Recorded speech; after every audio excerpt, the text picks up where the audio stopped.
അയ്യോ വണക്കം. എടാ നിന്നെ ഇതിനൊന്നും കൊള്ളൂല എന്ന് ഞാൻ പണ്ടേ പറഞ്ഞിട്ടുള്ളതാണ്. കീഴേതാ കിഴങ്ങേതാന്ന് അറിഞ്ഞുകൂടാതെ ഇത് എടുത്ത് വയ്ക്കരുത്. എലി ഏതാ മല ഏതാ എന്നൊന്നും നിനക്ക് അറിഞ്ഞുകൂടാ. എടുത്ത് വയ്ക്കൽ നിനക്ക് പറ്റിയിട്ടുള്ള സംഭവങ്ങൾ ഞാൻ പറഞ്ഞുതരാം. നിനക്ക് ഈ ഇന്ത്യക്കാർ അധികം ശ്രദ്ധിക്കാത്ത സംഭവങ്ങളുണ്ടല്ലോ. അതായത് ഇറാനും അമേരിക്കയും തമ്മിൽ യുദ്ധം നടക്കുന്നു. അപ്പോൾ ഇറാൻ അങ്ങോട്ടേക്ക് 2 മിസൈൽ അയച്ചു കഴിഞ്ഞാൽ അമേരിക്കയ്ക്ക് 2 തട്ട് കിട്ടിക്കഴിഞ്ഞാൽ പൽവാൻ ജയിച്ചേ അയത്തുള്ള അലി ഖമേനിക്ക് ജയ് ഇങ്ങനെയൊക്കെ വിളിക്കുന്ന സാധനങ്ങളുണ്ടല്ലോ.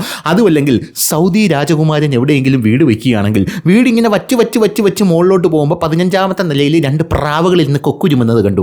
അപ്പോൾ സൗദി രാജകുമാരൻ പറഞ്ഞു, ഇനി അവരാ വീട് എടുത്തോട്ടെ, എനിക്ക് ആ വീട് വേണ്ട. ഓ, രാജകുമാരൻ്റെ ആ ഒരു കരുണ കണ്ടോ, എനിക്ക് മന നിമ്മതിയായി എന്നിങ്ങനെയുള്ള കണ്ടന്റുകളോ. അതുമല്ലെങ്കിൽ ഇന്ത്യൻ പ്രധാനമന്ത്രി നരേന്ദ്രമോദിയുടെ താടി നോക്കിയിരുന്നത്, അതിൽ നിന്ന് ഇടയ്ക്കിടയ്ക്ക് മുടി കൊഴിയും, അങ്ങനെ മുടി വല്ലതും കൊഴിയുന്നുണ്ടോ എന്നൊക്കെ നോക്കി അങ്ങനെയുള്ള സാധനങ്ങളൊക്കെയാണ് എടുക്കേണ്ടത്. അല്ലാതെ കീഴും കിഴങ്ങും അറിഞ്ഞുകൂടാത്ത സാധനങ്ങളൊന്നും എടുക്കരുത്. എലി ഏതാ മല ഏതാ എന്നൊന്നും അറിഞ്ഞുകൂടാ. പറഞ്ഞു വരുന്നത് ട്രെൻഡ് മോജോയെ കുറിച്ചാണ്. ഈ ട്രെൻഡ് ഞാൻ എന്നെ തന്നെ വിളിക്കുന്നത് ട്രെൻഡ് മോജോ എന്നാണ്. കാരണം എൻ്റെ തല മുഴുവൻ പുത്തിയാണ്. അതുകൊണ്ട് ഈ ട്രെൻഡ് മോജോ എന്നാണ് ഞാൻ എന്നെ തന്നെ വിളിക്കുന്നത്. കഴിഞ്ഞ ദിവസം ഈ ഇന്ത്യൻ പാസ്പോർട്ട് ഇന്ത്യൻ പൗരത്വം തെളിയിക്കാനുള്ള രേഖയല്ല എന്ന് നമ്മുടെ സർക്കാർ ഔദ്യോഗികമായിട്ട് പറഞ്ഞു. എക്സ്റ്റേണൽ മിനിസ്ട്രിയാണ് ഇത് പറഞ്ഞത്. എക്സ്റ്റേണൽ മിനിസ്ട്രി ഇത് പറഞ്ഞ ഉടനെ തന്നെ ഇന്ത്യൻ പാസ്പോർട്ടും പൊക്കി പിടിച്ചുകൊണ്ട് വന്ന്, എനിക്ക് ഇന്ത്യൻ പാസ്പോർട്ടുണ്ട്, ഞാൻ ഇന്ത്യൻ പൗരനല്ലേ, നിനക്കൊക്കെ സമാധാനമായല്ലോ എന്ന് പറഞ്ഞുകൊണ്ട് വലിയ രീതിയിലുള്ള പ്രസ്താവനയെ അല്ലെങ്കിൽ വലിയ രീതിയിലുള്ള കണ്ടൻറ്റൊക്കെ ആയിട്ട് അവൻ രംഗത്തിറങ്ങിയിട്ടുണ്ട്. സിറ്റിസൺഷിപ്പ് ആക്ട് എന്താണ്, പാസ്പോർട്ട് ആക്ട് എന്താണ്, ഇതെപ്പോഴാണ് നിലവിൽ വന്നത്, അറ്റ്ലീസ്റ്റ് ബാക്കിയുള്ള രാജ്യങ്ങളുടെ കാര്യമെങ്കിലും ഒന്ന് അന്വേഷിക്കണ്ടേ. അങ്ങനെ അന്വേഷിച്ചത് സത്യം പറഞ്ഞാൽ സൗദിയിലും ബഹ്റൈനിലും കുവൈറ്റിലും ഒക്കെ പാസ്പോർട്ട് ഔദ്യോഗിക രേഖയാണോ എന്ന് അന്വേഷിച്ച് കാണും. അപ്പം നോക്കുമ്പോൾ ആണ്. പക്ഷേ അവിടെ നിന്ന് ജനാധിപത്യം ഇല്ലല്ലോ. അവിടെ രാജാവ് പറയുന്നതാണ് ഭയങ്കര കിടിലമായിട്ടുള്ള സാധനം എന്ന് പറയുന്നത്. എന്നാൽ ഇവിടെ തിരുവിതാംകൂർ രാജാക്കന്മാരെന്ന് പറഞ്ഞാൽ തള്ളക്കി വിളിക്കുകയും ചെയ്യും. എന്നാൽ അവിടുത്തെ രാജാവിനെ കാണുമ്പോൾ ഇങ്ങനെ കുമ്പിട്ട് നിൽക്കും, രായാ എന്ന് പറഞ്ഞ് കുമ്പിട്ടിരിക്കും. എന്തായാലും അതൊക്കെ അവിടെ നിൽക്കട്ടെ. എന്തായാലും കഴിഞ്ഞ ദിവസം ഇന്ത്യൻ പാസ്പോർട്ട് പൗരത്വം തെളിയിക്കാനുള്ള ഒരു രേഖയല്ല എന്ന് പറഞ്ഞ് നമ്മുടെ ഇന്ത്യൻ സർക്കാർ രംഗത്തെത്തിയിട്ടുണ്ട്. ഈ ഇന്ത്യൻ സിറ്റിസൺഷിപ്പ് ആക്ട് 1955 എന്ന് പറഞ്ഞ് ഒരു സാധനം നമ്മുടെ രാജ്യത്തുണ്ട്. വായിച്ചിട്ടുണ്ടോ? എവിടെ പോട്ടെ, പാസ്പോർട്ട് ആക്ടെങ്കിലും, അറ്റ്ലീസ്റ്റ് ഈ പാസ്പോർട്ട് ആക്ട് എന്ന് പറഞ്ഞൊരു സാധനമുണ്ട് നമ്മുടെ രാജ്യത്ത്, അതെങ്കിലും വായിച്ചിട്ടുണ്ടോ? എവിടെ നിന്നല്ലേ നമുക്കിത് വല്ലതും അറിയാമോ? എന്ത് തന്നെയായിരുന്നാലും ഇന്ത്യൻ പാസ്പോർട്ട് എന്തുകൊണ്ടാണ് ഇന്ത്യൻ സർക്കാർ പൗരത്വം തെളിയിക്കാനുള്ളൊരു രേഖയല്ല എന്ന് പറഞ്ഞു വെച്ചിരിക്കുന്നത്? അതിന് ആദ്യം ഇന്ത്യൻ സിറ്റിസൺഷിപ്പ് ആക്ട് എന്താണെന്ന് അറിയണം. ഇന്ത്യൻ സിറ്റിസൺഷിപ്പ് ആക്ട് 1955 വന്ന ഇന്ത്യൻ സിറ്റിസൺഷിപ്പ് ആക്ടിനകത്ത് നമ്മുടെ നെഹ്റുജി ഭരിച്ചിരുന്നപ്പോൾ വന്നില്ലേ, ആ ഇന്ത്യൻ സിറ്റിസൺഷിപ്പ് ആക്ടിനകത്ത് പൗരത്വം എങ്ങനെ ഇന്ത്യക്കാരന് തെളിയിക്കാൻ സാധിക്കും, അല്ലെങ്കിൽ ഒരാൾ ഇന്ത്യൻ പൗരനാകാൻ എങ്ങനെ സാധിക്കും എന്നുള്ളതിനെക്കുറിച്ച് വെണ്ടയ്ക്ക അക്ഷരത്തിൽ എഴുതി വച്ചിട്ടുണ്ട്. അതിനകത്ത് ഇന്ത്യൻ സിറ്റിസൺഷിപ്പ് തെളിയിക്കാനായിട്ട് ഒരു പ്രത്യേക സർട്ടിഫിക്കറ്റ് ഇല്ല.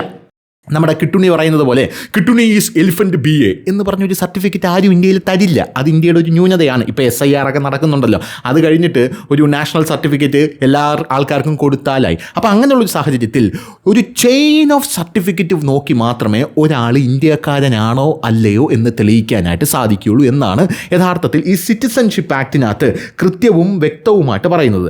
അതിൽ ആർട്ടിക്കിൾ 5 മുതൽ 11 വരെ ഒന്ന് വായിച്ചു നോക്കണം. ദേവിയത് വിദ്യാഭ്യാസം ഉണ്ടെങ്കിൽ ഒന്ന് വായിച്ചു നോക്കണം.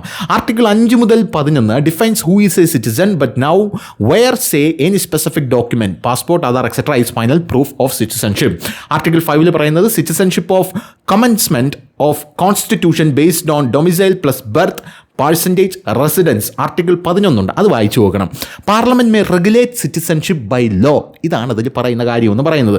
The law is the citizenship act 1955. So legally birth വേണം, പാരൻറ്റേജ് വേണം, ഡിസെൻറ്റ് വേണം, രജിസ്ട്രേഷൻ വേണം. അങ്ങനെ പല പല കാര്യങ്ങളും നമ്മുടെ രാജ്യത്തുണ്ടെങ്കിൽ മാത്രമേ എന്ത് ചെയ്യാൻ പറ്റൂ, ഒരാൾക്ക് ഇന്ത്യയുടെ സിറ്റിസൺഷിപ്പ് ആവാൻ പറ്റൂ എന്നുള്ളതാണ് ഞാൻ മനസ്സിലാക്കുന്ന കാര്യം. അതൊന്ന് പറഞ്ഞു തന്നേ ഉള്ളൂ. എന്ത് തന്നെയായിരുന്നാലും ഇന്ത്യൻ സിറ്റിസൺഷിപ്പ് ആക്ടിനകത്ത് ഇങ്ങനെ ഒരുപാട് കാര്യങ്ങൾ നമ്മൾ സമർപ്പിച്ചാൽ മാത്രമേ നമ്മളൊരു ഇന്ത്യൻ പൗരനാണ് എന്ന് തെളിയിക്കാനായിട്ട് പറ്റൂ. ഇനി പാസ്പോർട്ടിലേക്ക് വരാം, മനസ്സിലാവുമെങ്കിൽ. പാസ്പോർട്ടിലേക്ക് വന്നു കഴിഞ്ഞാൽ പാസ്പോർട്ട് ആക്ട് ഉണ്ട്, അതെടുത്തൊന്ന് വായിച്ചു നോക്കണം. ഇന്ത്യക്കാരനല്ലാത്ത ആൾക്കാർക്കും പാസ്പോർട്ട് കൊടുക്കാം എന്നാണ് പാസ്പോർട്ട് ആക്ടിനകത്ത് വ്യക്തവും കൃത്യവുമായിട്ട് പറയുന്നത്. അതായത് നീ ഇപ്പോൾ ഇന്ത്യക്കാരനല്ലെങ്കിലും നിനക്ക് ഇന്ത്യൻ പാസ്പോർട്ട് എടുക്കാനുള്ള പ്രൊവിഷൻ. അങ്ങനെ ഒരുത്തൻ ഇന്ത്യക്കാരനല്ലാത്ത അഫ്ഗാനിസ്ഥാനിൽ നിന്നോ പാകിസ്ഥാനിൽ നിന്നോ വന്ന് ഒരുത്തൻ ഇന്ത്യൻ പാസ്പോർട്ട് എടുത്തു കഴിഞ്ഞ ശേഷം ഞാൻ ഇന്ത്യൻ പൗരനാണ് എന്ന് പറഞ്ഞാൽ എന്ത് ചെയ്യും? ഒന്നും ചെയ്യൂല. നീ മോഡിയുടെ മണ്ടക്കെട്ട് കയറും. എന്നിട്ട് ഇന്ന് പറയും കണ്ടോടാ നിൻ്റെ ജി എന്ന് പറഞ്ഞ് അങ്ങനെ ചില കണ്ടാന്തരം പിടിച്ച സാധനങ്ങളൊക്കെ ഉണ്ട്, കുത്തിത്തിരിപ്പൊക്കെ. അങ്ങനെ നീ ഇന്ത്യൻ പ്രധാനമന്ത്രി നരേന്ദ്രമോദിയുടെ മണ്ടക്കെട്ട് കയറും. അപ്പോൾ ആ പാസ്പോർട്ട് ആക്ടിനകത്ത് പറയുന്ന സാധനം ഇന്ത്യൻ സിറ്റിസൺഷിപ്പ് ഇല്ലാത്ത ആൾക്കാർക്കും ഇന്ത്യൻ പൗരനല്ലാത്ത ആൾക്കാർക്കും ഇന്ത്യൻ പാസ്പോർട്ട് കൃത്യമായിട്ട് എടുക്കാം എന്നുള്ളതാണ്. ഇനി 2013 അറിയാം. 2013 നരേന്ദ്രമോദി വരുന്നതിന് മുമ്പേ നമ്മുടെ മൻമോഹൻ ജി ഭരിച്ചിരുന്ന സമയത്ത് ബോംബെ ഹൈക്കോടതിയുടെ ഒരു വിധിയുണ്ടായിരുന്നു. ബോംബെ ഹൈക്കോടതി ആ സമയത്ത് കൃത്യവും വ്യക്തവുമായിട്ട് പറഞ്ഞിട്ടുള്ള ഒരു കാര്യമുണ്ട്. Passport, birth proof not enough to claim Indian citizenship. അതായത് പാസ്പോർട്ടോ നിങ്ങൾ ജനിച്ചു എന്നുള്ള സർട്ടിഫിക്കറ്റ് പോലും എന്താണ് ഇന്ത്യൻ സിറ്റിസൺ ആണ് നീ എന്ന് തെളിയിക്കാനുള്ള ഒരു രേഖയല്ല എന്നാണ് ബോംബെ കോടതി പറഞ്ഞിരിക്കുന്നത്. അന്ന് പിന്നെ മോദി അല്ലല്ലോ ഭരിച്ചത്, അതുകൊണ്ട് അന്ന് ഫാസിസം ഇല്ല, അതുകൊണ്ട് നമ്മൾ ഇതൊന്നും വലിയ കാര്യമായിട്ട് എടുത്തില്ലല്ലോ. അപ്പോൾ അങ്ങനത്തെ സാഹചര്യത്തിൽ ബോംബെ ഹൈക്കോടതി അന്ന് പറഞ്ഞൊരു കേസുണ്ട്. അത് പറയാനുള്ള കാരണം എന്താണ്? അഫ്ഗാനിസ്ഥാനിൽ നിന്ന് കീഴും കിഴങ്ങും അറിഞ്ഞുകൂടാത്തൊരു കിഴങ്ങൻ ഇവിടെ വന്നിട്ട് അവൻ ഇന്ത്യൻ പാസ്പോർട്ട് സംഘടിപ്പിച്ചു, വ്യാജ പാസ്പോർട്ട്. അതും സംഘടിപ്പിച്ചിട്ട് അവൻ എന്ത് ചെയ്തു? ഇന്ത്യൻ പൗരനാണെന്ന് ഇവിടെ കിടന്ന് ക്ലെയിം ചെയ്തു. അടിയും കൊടുത്ത് തുണിയും പറിച്ചാണ് അവനെ ഓട്ടിച്ചു വിട്ടത് ഇവിടെ നിന്ന് എന്നുള്ളതാണ് അതിൻ്റെ വാർത്തയൊക്കെ ഇപ്പോൾ സോഷ്യൽ മീഡിയയിൽ. ചുമ്മാ വിവരവും വിദ്യാഭ്യാസം ഉണ്ടെങ്കിൽ ഒന്ന് സെർച്ച് ചെയ്ത് നോക്കിയാൽ മനസ്സിലാകും. ഇനി ഈ പാസ്പോർട്ട്, ഫോർജ്ഡ് പാസ്പോർട്ട് ഉപയോഗിച്ച് എത്രയധികം ആൾക്കാർ ഇന്ത്യക്കകത്ത് കടന്നു വന്നിട്ടുണ്ട്, അത് വെച്ച് ഇന്ത്യൻ പൗരന്മാരാവാൻ ശ്രമിച്ചിട്ടുണ്ട് എന്നുള്ളൊരു കാര്യമുണ്ടല്ലോ. അതിൽ ഇഷ്ടംപോലെ കേസുകൾ നമ്മുടെ രാജ്യത്ത് രജിസ്റ്റർ ചെയ്തിട്ടുണ്ട് എന്നുള്ളതാണ് മറ്റൊരു പ്രധാനപ്പെട്ട കാര്യം എന്ന് പറയുന്നത്. 2024 Delhi IGI airport racket case. അതിൽ 12 ബംഗ്ലാദേശികളും 3 മ്യാൻമർ റോഹിംഗ്യ മുസ്ലിങ്ങളും 3 നേപ്പാളികളും 1 അഫ്ഗാൻ പൗരനുമാണ് ഇങ്ങോട്ടേക്ക് എത്തിയത്. ഇവർ വ്യാജ ആധാർ, പാൻ രേഖ, പാസ്പോർട്ട് എന്നിവ സംഘടിപ്പിച്ചുകൊണ്ടാണ് ഇങ്ങോട്ടേക്ക് വന്നത്. ഇന്ത്യയിൽ ജീവിക്കാനാണ് ഇവർ വന്നത് എന്ന് പിന്നീട് തെളിഞ്ഞിട്ടുണ്ട്. 2024 March West Bengal fake passport racket എന്ന് പറഞ്ഞു പ്രമാദമായിട്ടുള്ള ഒരു കേസ് തന്നെ ഉണ്ട് എന്നുള്ളത് വേറൊരു പ്രധാനപ്പെട്ട കാര്യം. അതിൽ ബംഗ്ലാദേശികൾക്ക് വ്യാജ ഇന്ത്യൻ രേഖകൾ ഉണ്ടാക്കി പാസ്പോർട്ട് നേടാൻ സഹായിച്ച സംഘത്തെയാണ് പിടികൂടിയിരിക്കുന്നത്. 21 വ്യാജ പാസ്പോർട്ടുകളും രേഖകളും പിടിച്ചെടുത്തു എന്നുള്ളതാണ് പ്രധാനപ്പെട്ട കാര്യം. ഇനി 2025 case, Mumbai PSK corruption case. CBI ഒരു പാസ്പോർട്ട് സേവാ കേന്ദ്ര ഉദ്യോഗസ്ഥനെയും ഏജന്റിനെയും അറസ്റ്റ് ചെയ്തിട്ടുണ്ട്.